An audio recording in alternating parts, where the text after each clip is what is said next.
Assalamualaikum warahmatullahi wabarakatuh. Perkenalkan, nama saya Farhati Hakia Silmi dari kelas 12 IPS 1. Di sini saya akan mempresentasikan tentang APEC.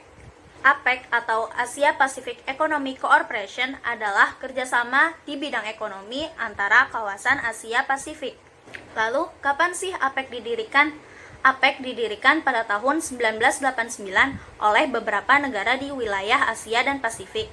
Pada Januari 1989, Perdana Menteri Australia Bob Hawke mengusulkan untuk didirikannya kerjasama ekonomi yang lebih efektif untuk kawasan Asia Pasifik. Hal ini berujung pada pertemuan pertama APEC di ibu kota Australia, Canberra, yang diketuai oleh Menteri Luar Negeri Australia Gareth Evans. Rapat ini dihadiri oleh menteri dari 12 negara dan berujung pada komitmen untuk mengadakan pertemuan tahunan untuk masa depan di Singapura dan Korea Selatan. Selanjutnya, apa latar belakang terbentuknya APEC?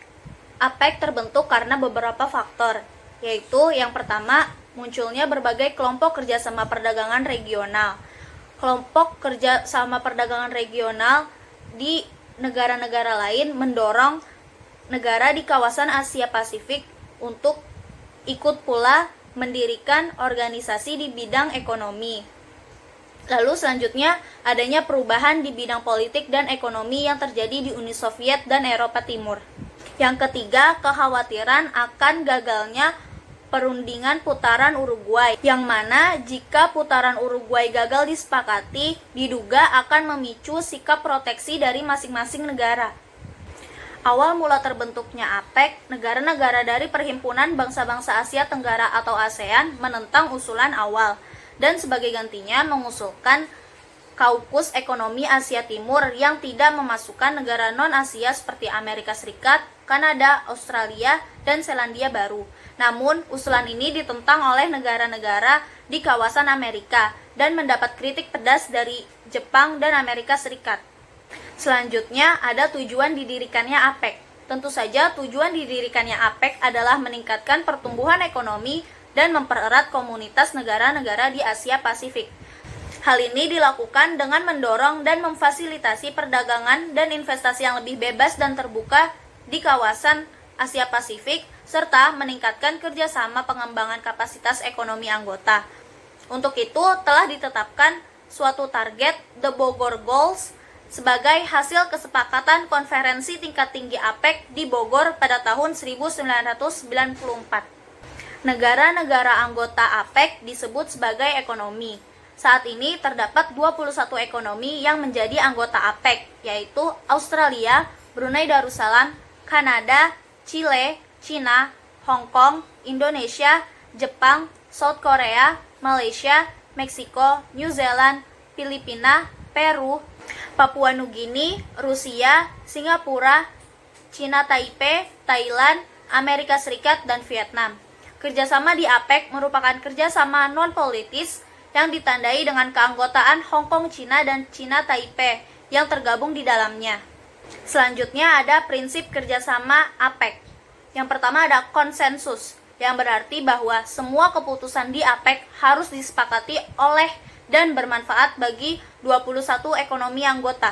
Yang kedua, ada voluntary dan non-binding, yang berarti semua kesepakatan dalam forum APEC dilakukan secara sukarela dan tidak mengikat.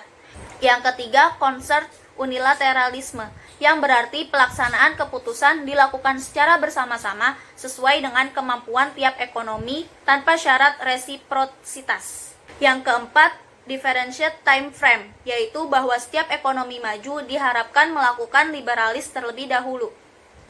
APEC mempunyai 3 pilar kerjasama untuk mencapai Bogor Goals. Yang pertama, perdagangan dan investasi yang lebih terbuka.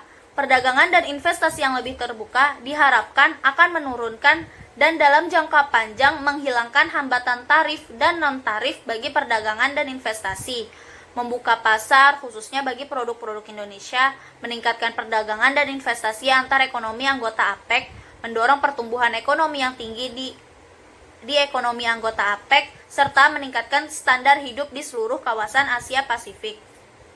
Yang kedua, fasilitasi perdagangan dan investasi. Fasilitasi perdagangan dan investasi difokuskan pada pengurangan biaya transaksi, peningkatan akses terhadap informasi perdagangan, kemudahan administrasi pelabuhan, dan lain-lain. Yang ketiga, kerjasama ekonomi dan teknik atau ekotek. Ekotek difokuskan pada penyediaan pelatihan dan kerjasama di bidang pembangunan kapasitas guna membantu ekonomi anggota APEC mengambil manfaat dari perdagangan global dan untuk mengembangkan kapasitas institusional dan personil sesuai dengan potensi ekonomi masing-masing. Selanjutnya, apa saja manfaat APEC bagi anggotanya? Yang pertama, APEC membantu anggotanya, terutama negara-negara yang masih berkembang, untuk memajukan ekonomi masing-masing ekonomi anggota. Yang kedua, APEC juga memberikan manfaat bagi negara anggotanya dengan menciptakan lebih banyak lagi kesempatan pada tempat kerja, juga dapat membuat negara anggota untuk memenuhi kebutuhan negerinya.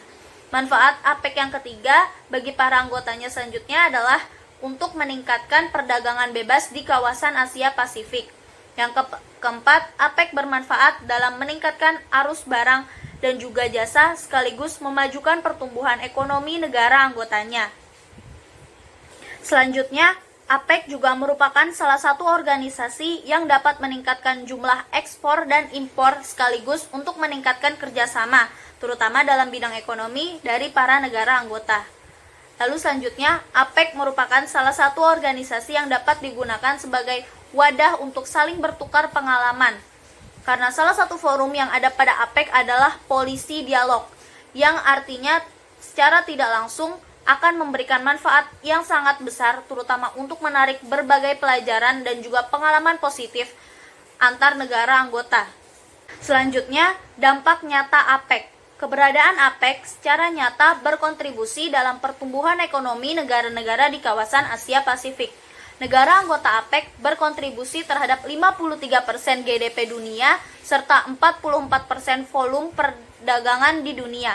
APEC hingga kini beranggotakan 21 negara di wilayah Asia Pasifik termasuk Indonesia di dalamnya. APEC juga berpengaruh dalam meningkatkan neraca perdagangan Indonesia.